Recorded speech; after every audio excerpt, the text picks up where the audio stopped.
Hey guys, welcome to our channel. If you like the video, तो please like and share, and don't forget to subscribe to our channel and comment down all of your questions and suggestions. Thank you. नमस्कार दोस्तों, स्वागत है आपका अपने channel परिचय में। दोस्तों, आज है 4 मार्च।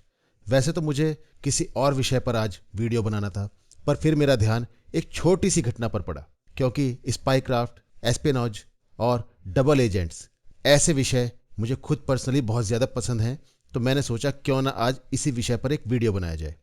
दोस्तों, स्पाई क्या होते हैं? स्पाई हम इंडिया में स्पाइस को जासूसों के नाम से भी जानते हैं, लेकिन इसका असली मतलब क्या होता है? जब कोई देश किसी दूसरे देश पर निगरानी करने के लिए किसी व्यक्ति का इस्तेमाल करता है, तो दोस्तों उसको जासूस बोलते हैं। आजकल तो जासूसी का काम हैकिंग या टेक्नोलॉजिकल सर्विलेंस के थ्रू भी हो जाता है। स्पेस में घूम रही सैटेलाइट्स और इलेक्ट्रॉनिक डिवाइसेस के द्वारा दूसरे देशों के ऊपर निगरानी रखना बहुत आसान हो चुका है, और न कि सिर्फ दुश्मन देश बल्कि मित्र देश भी एक दूसरे पर इसी तरीके से निगाह रखते हैं। लेकिन चाहे कितनी भी सैटेलाइट्स या इलेक्ट्रॉनिकल डिवाइसेस क्यों ना हो, एक जासूस की जगह को वो पूरे तरीके से नहीं भर सकती। इसका एक कारण है मनुष्य की सोचने और समझने की क्षमता, उसके निर्णय लेने की क्षमता, और इसके साथ ही सही गलत में फर्क करने की क्षमता, जो आर्टिफिशियल इंटेलिजेंस में नहीं होती। हालांकि आर्टिफिशियल इंटेलिजेंस के ऊपर बहुत काम हो रहा है, और यह भी सही है कि आर्टिफिशियल इंटेलिजेंस डेटा को बहुत तेजी के साथ और सटीक तरीके से प्रोसेस करता है। परंतु फिर भी क्योंकि मनुष्य के दिमाग किसी पहले से बनाए हुए एक कोड के ऊपर नहीं चलता और स्थिति बदलने पर ज़रूरत के हिसाब से बदलाव कर लेता है, इसलिए मनुष्य का दिमाग आज तो आर्टिफिशियल इंटेलिजेंस से कहीं आगे है। हो सकता है कि आगे चलकर आर्टिफिशियल इंटेलिजेंस मनुष्य की तरह सोचना समझना भी शुरू कर दे और जासूसों की जरूरत ही न रहे, पर अभी निकट भविष्य में तो इसकी संभावना कम ही दिखाई देती है। दोस्तों, सर्जेई विक्टोरोविच स्क्रिपल का जन्म 23 जून 1951 को कॉलिनिनग्रैड, रशिया में हुआ। उनके पिता एक लैंड कॉन्ट्रैक्टर थे और मां वहां की एक लोकल काउंसिल में काम करती थी। 1972 में स्क्रिपल ने मिलिट्री इंजीनियरिंग से पढ़ाई पूरी की। इसके बाद वह रशियन मिलिट्री इंजीनियरिंग एकेडमी में एक पैराट्रूपर के तौर पर पढ़ने लगे, और अपनी पढ़ाई खत्म करके उनका डिप्लॉयमेंट सोवियत अफगान लड़ाई में अफगानिस्तान में हो गया। सोवियत अफगान लड़ाई के बाद 1990 के दशक की शुरुआत में स्क्रिपल ने रशियन मिलिट्री इंटेलिजेंस जीआरयू को ज्वाइन कर लिया, और 1994 में एक जीआरयू ऑफिसर की हैसियत से उन्होंने माल्टा एम्बेसी में काम करना शुरू कर दिया। 1995 में उनका प्रमोशन हुआ और वह एक मिलिट्री अटैचे के तौर पर मैड्रिड, स्पेन में काम करने लगे। रशियन इंटेलिजेंस सर्विसेज एफएसबी के अनुसार 1995 में स्पेन में ही ब्रिटिश इंटेलिजेंस MI6 के एजेंट पाब्लो मिलर ने उनसे संपर्क किया और उन्हें एक डबल एजेंट के रूप में रिक्रूट कर लिया। 2018 में द टाइम्स में प्रकाशित एक खबर की माने तो स्पेनिश इंटेलिजेंस की नज़र स्क्रिपल पर थी, लेकिन बाद में जुलाई 1995 में MI6 ने आखिरकार उन्हें रिक्रूट किया। 1996 में डायबिटीज़ की वजह से उन्हें रशिया वापस आना पड़ा और वहाँ जीआरयू के हेडक्वार्टर में वह काम करने लगे। एक समय के लिए वह जीआरयू के पर्सनल डिपार्टमेंट में एक्टिंग डायरेक्टर भी रहे। 1999 में खराब सेहत के कारण उन्हें रिटायरमेंट लेना पड़ा। जब उन्होंने यह रिटायरमेंट लिया तब तक उनका मिलिट्री रैंक कर्नल का था। इसके बाद भी वह लगातार स्पेन आते जाते रहे, और उनका मालगा में एक घर भी था जो कि उन्हें उनके हैंडलर्स यानी कि MI6 ने दिया था। दिसंबर 2004 में उन्हें उनके घर के बाहर से गिरफ्तार कर लिया गया। वह तब भी ब्रिटेन से ही वापस लौटे थे और उनके ऊपर गद्दारी और जासूसी के गंभीर आरोप लगे। 2006 में उनके ऊपर लगे सभी आरोप साबित भी हो गए।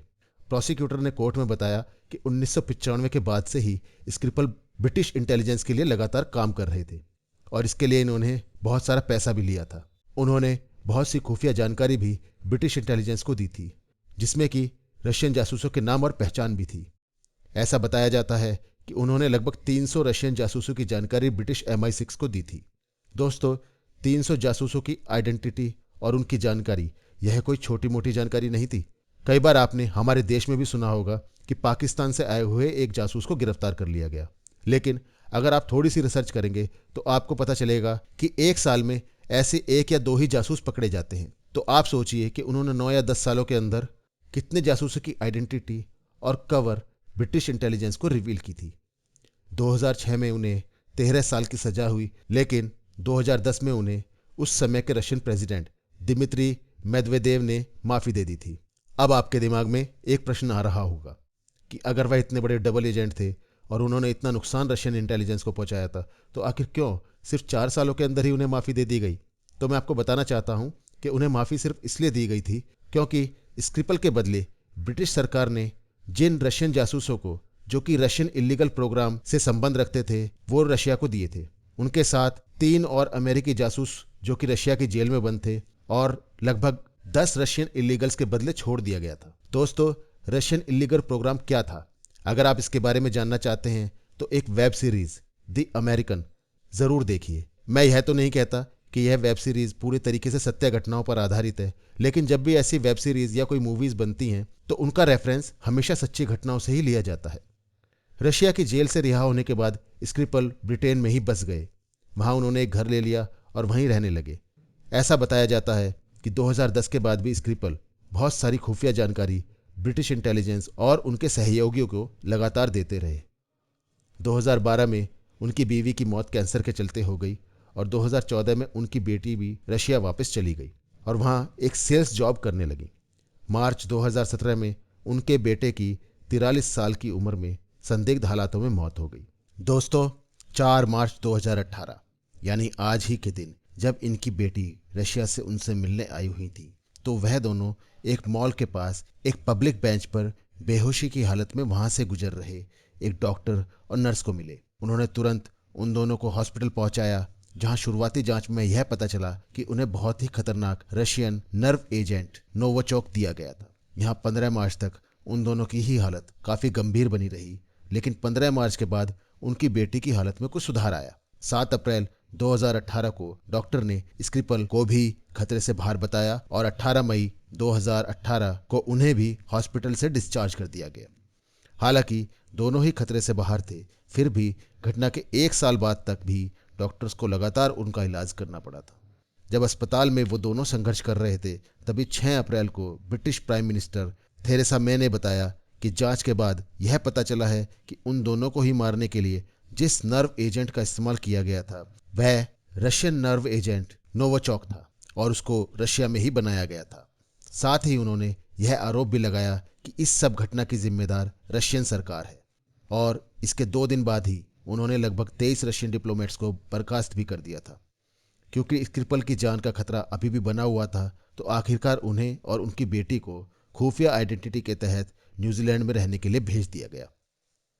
दोस्तों, यह कोई एक बहुत बड़ी घटना तो नहीं थी, पर क्योंकि मैंने आपको बताया कि मुझे खुद स्पाईक्राफ्ट, एस्पेनॉज और काउंटर एस्पेनॉज बहुत ज़्यादा पसंद है, तो जब एक रियल लाइफ घटना मेरे सामने आई तो मैंने सोचा कि इसे कवर करना बहुत ही ज़रूरी है। ऐसी ना जाने कितनी अनगिनत घटनाएं विश्व में होती होंगी, पर हम जैसे आम लोगों को इसका पता ही नहीं चल पाता।